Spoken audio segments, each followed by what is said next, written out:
Hosted by you/Sammy Asosa. My fiance and I are 29. My fiance, best man, groomsmen, and I have known each other since we were kids. We met collectively between 6th and 7th grade and have been part of the same friend group ever since. The group has grown and shrunk over the years, but a small core of us has remained extremely close.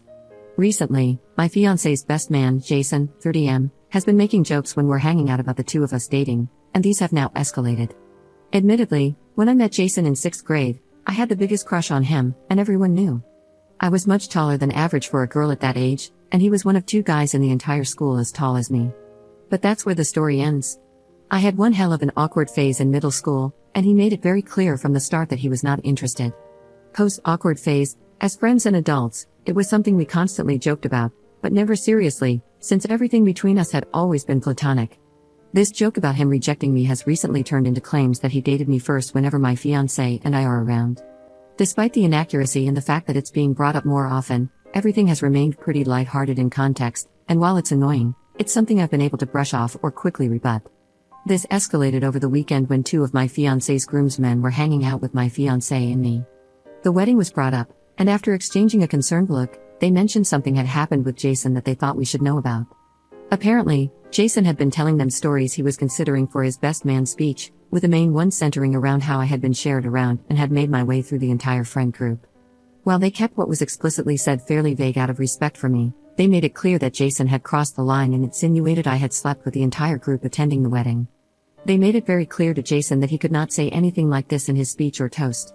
Jason responded with an "I know," stating that I had already made it clear my maid of honor would be proofreading all speeches prior to the wedding, so he wouldn't be able to get away with it anyway. However, he ended the conversation by saying something along the lines of "but what if I could," leaving the possibility open.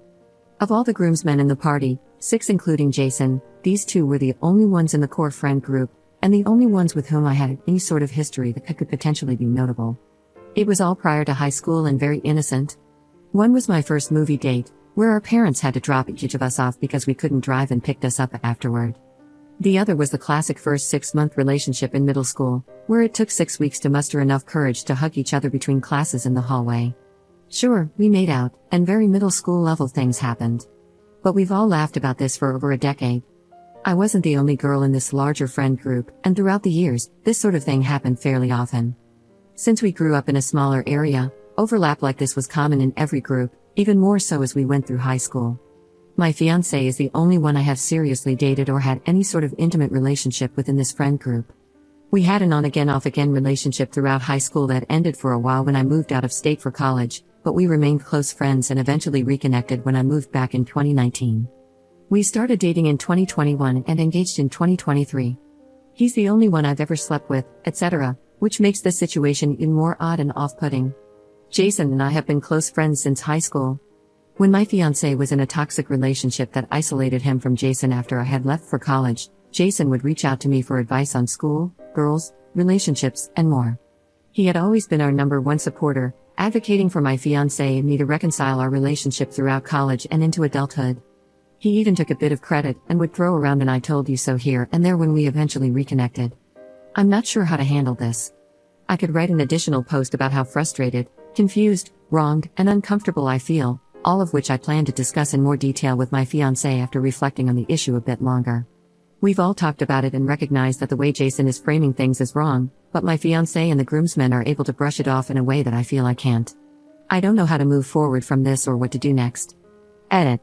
My fiancé and I aren't getting married until the end of next summer, so most of the conversations about toasts and speeches have been more theoretical, except that a few people have asked for the opportunity to give a toast, including the best man.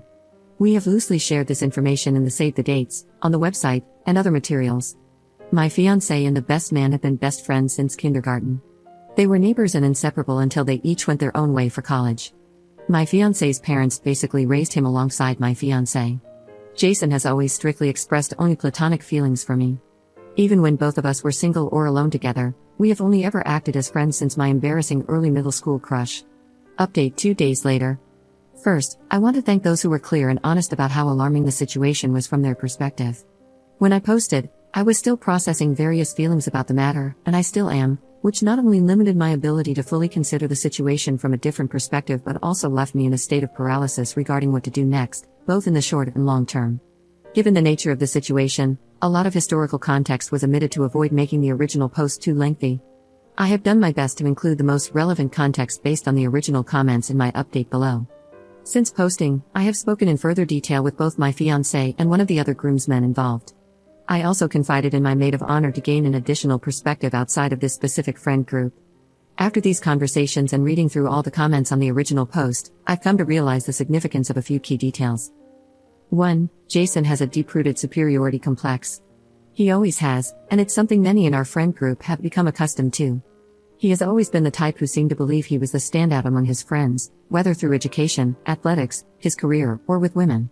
2. Jason has also always been a bit egocentric, and his lack of accountability or consequences for his actions has been growing for some time now. Despite it almost always being unintentional, he is often oblivious to the inconveniences and harm he causes others, as long as it benefits his personal ego. 3. This situation is about jealousy from a few different angles, but not specifically about me. When looking at the full picture, this escalation feels like a continued attempt to knock my fiancé down for reaching the next stage in life. Whether that's because my fiancé has reached it before him or has moved on without him, I cannot say for sure. 4. Jason's issues with misogyny have also been escalating alongside everything else.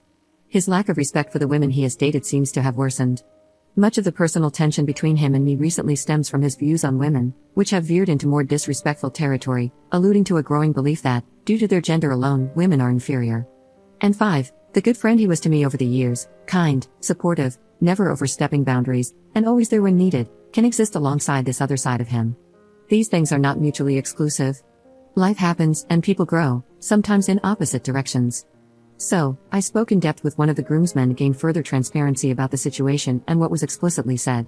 He acknowledged that the conversation initially centered around their excitement for the wedding, with Jason clearly stating that he wanted to give my fiancé and me the best wedding and experience possible. The conversation evolved, and Jason mentioned looking for icebreakers for his speech/toast, eventually bouncing around a variety of distasteful jokes that focus more on my fiancé than anything else. Then, the idea was proposed about explicitly stating that my being passed around the friend group was how they had all remained relatively close since middle school and high school. Jason was immediately shut down by the other groomsmen, who told him to know his audience and recognize that he was openly alluding to things that were untrue and could have an extremely negative impact on me personally. The conversation stopped shortly after this, and the groomsmen, unaware of how this issue had been escalating, chalked it up to a one-off situation with Jason acting full of himself in the moment. My fiancé and I are the first of our cohort to get married and have a full-blown wedding with a ceremony and reception. These comments did not start escalating until after our engagement roughly 1 year ago, following Jason's breakup with his long-term girlfriend. Jason has never made comments like this to me or my fiancé privately, or when it is just the three of us together. Any scenario where this has been an issue has involved others, and mostly people who are not part of our middle school cohort. This solidified the above points as the main factors behind why Jason acted this way, from my perspective. So, what next? As mentioned in my original post, I spoke with my fiancé in detail about the situation and how I was feeling. When all of this was brought to our attention a few days ago, I brushed it off more than I probably should have in an attempt to protect myself in the moment. I don't blame my fiancé for not having any immediate or strong reaction at the time, because I had avoided one myself. I think it's important to note that Jason is not a day-to-day presence in our lives. While he frequently travels for work that brings him to our area, we live in different states. He hasn't lived in the same area as my fiancé or me since high school. Much of this shift in his personality has happened over the last few years. I recognize that this doesn't excuse the lack of accountability on our part, but I felt it was important context to clarify that this wasn't something observed and ignored daily, but rather something that has gradually been recognized over time, as we see him maybe 4 times a year at most. My fiancé was extremely open during our conversation and immediately suggested having a talk with Jason, but admitted that he hadn't viewed this as anything more than Jason just being Jason and that he was all talk. At that point, we had only discussed how Jason had continually escalated the situation and how uncomfortable I had become as a result. The lack of accountability my fiancé had taken for Jason's actions definitely hurt, but then I recalled a commenter who asked if I still considered Jason a friend because he actually was, or simply because that's how it has always been. To sum up what turned into a lengthier and much more productive conversation with my fiancé, I told him that while I recognized his friendship with Jason had always been a part of his life, I no longer wanted to be friends with him after this. I pointed out to my fiancé that, while the situation explicitly targeted me and attacked the integrity and character of a 12-year-old girl, every action or use of the scenario was actually aimed at him, to invalidate his accomplishments, like getting married, or to make him seem less than. I told my fiancé that it was up to him how he handles his conversation with Jason, but regardless, The disrespect Jason had shown me was a clear statement of what he thought of our personal friendship. I firmly believe it's not my place to dictate how my fiancé handles his own relationship with Jason. All of this was deeply taken to heart, and it was clear that my fiancé started coming to his own realizations as the conversation progressed. He acknowledged that if the roles were reversed, or if one of my bridesmaids had slandered him in any way, he would be firmly advocating for me to reevaluate my friendship with them. My fiancé asked for a few days to process the information and reflect on what he wants to say to Jason. He asked if it would be acceptable to mention that I no longer wanted to be friends with Jason personally, and I said yes. I was clear that if Jason wanted to talk with me after their conversation, it would need to involve the three of us, and not be a one-on-one discussion. I'm still evaluating how to approach the speeches and toasts at our wedding. For now, I reserve the right, with my fiancé's agreement, to omit Jason from giving a speech and to have my fiancé choose another groomsman to speak in his place, potentially canceling the speeches and toasts altogether. If Jason is allowed to give a toast, we also agreed to instruct the DJ to cut the mic if necessary. There is still plenty of time for the situation to develop and for potential future updates, but I want to again thank those who emphasized the seriousness of this issue, gave their honest input and advice on how to handle it, and provided perspective on what they believe should be done next. When I originally posted, I was still in a state of shock, trying to process the situation as it had unfolded. Your responses constructively pushed me into the reality of what was happening and helped me better understand what I was feeling. Second update 6 months later. I'm considering canceling our wedding and calling off our engagement over a pizza. This is going to be kind of long, sorry. While the drama surrounding my fiancé's best man has simmered, the deeper issues around the lack of support have not. Apologies in advance for this not being centered around my fiancé's best man. Honestly, not much has changed. A conversation between them was had, most of which involved my fiancé reassuring Jason that things would blow over and accommodating Jason's claim that it was only a joke. While my fiancé acknowledged that what was said was wrong, the conversation wasn't about setting boundaries. I eventually had to have my own conversation with Jason, during which my fiancé stood silently in the room. I reached my breaking point 2 weeks ago. Following everything with his best man and a few other challenges we've been facing, I've spent the past 6 months trying to put my best foot forward. I sought out therapy to address the lack of support and the anxiety I was feeling, and I've made intentional efforts to work on our relationship to ensure we were in a stronger place before committing to each other. In May, after some unexpected and startling health concerns that required an emergency room visit, my fiancé confessed to secretly canceling his health insurance in January without discussing it with me or telling me. When I asked him why, he blamed the cost of the wedding, saying it was too expensive and that he wanted to save the $150 a month. He took no accountability for his actions beyond offering an apology. I have a small amount of experience in accounting and have budgeted the wedding down to the last dollar. This includes considerations for inflation and other potential costs. In total, from the smallest decoration to the cost of the marriage certificate, everything comes to around $22,000, all of which I have strategically budgeted for throughout our 2-year engagement. My parents have generously contributed $14,000 to help with the expenses, and I have personally taken on the cost of my dress, wedding bands, and a slightly larger portion of the vendors. To put it simply, while it may not be as much as others, we have privilege. Not only was there no need for this cancellation, but I have yet to see any of that additional support for expenses. In response, I took it upon myself to cover more of the costs and pursued a part-time job on top of my full-time position, which earns roughly $70,000 a year.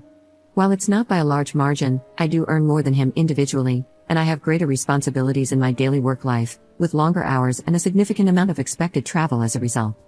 The decision to take on a part-time role wasn't one of want, but of a desire to ease the burden he was feeling. I started a role reviewing blogs, essays, resumes, and other forms of writing in July, and our relationship quickly unraveled. Because I commute, I typically arrive home 3 hours after my fiancé. Once home, I would immediately hop on my laptop and review writings for the next 2 hours or so to stay on top of my quota. I tried my best to create a routine so we could have intentional time together once I finished each night. This was met with cold shoulders, frustration, and a lack of consideration for my exhaustion and strain over the course of months. Anytime I asked him to choose a show to watch or decide on dinner, he usually cooks because I get home much later. I was met with scoffs and accusations that I no longer cared about tending to our relationship. I tried countless times to address his frustrations, but I was either shut out or cornered in circular arguments about my priorities. 2 weeks ago, I was scheduled to travel to Atlanta for my full-time position during Hurricane Helene. In a matter of 12 hours, my afternoon flight for the next day was changed to one leaving at 5 a.m., giving me ample time to shelter in place before the storm arrived. I rushed home to finish packing and prepare for the drive, which was over an hour to the airport. I planned to stay at a hotel nearby for added flexibility in case there were issues with my early travel the next morning. After arriving home, I immediately hopped in the shower and asked my fiancé to order dinner so we could have one last meal together. While I was in the shower, he offered to order a hot honey, jalapeno, and pineapple pizza from a new place we've been wanting to try. Normally, I would have been happy to try it. However, I don't like jalapenos the same way some people don't like cilantro, and I'm strongly against pineapple on pizza, something that's come up multiple times during our relationship. While I'm fine with spice, the idea of having that pizza with the travel stress and early start I had the next day made me hesitant. I calmly asked if there was another option for tonight and suggested we try that specific pizza when I got back, expressing my concerns over my nerves. This received a frustrated scoff and a sarcastic response, "What then, just cheese?" I explained that any other topping combination would work and restated my concerns. He walked out of the bathroom without responding, and I finished my shower. The pizza was never ordered, no food was ordered.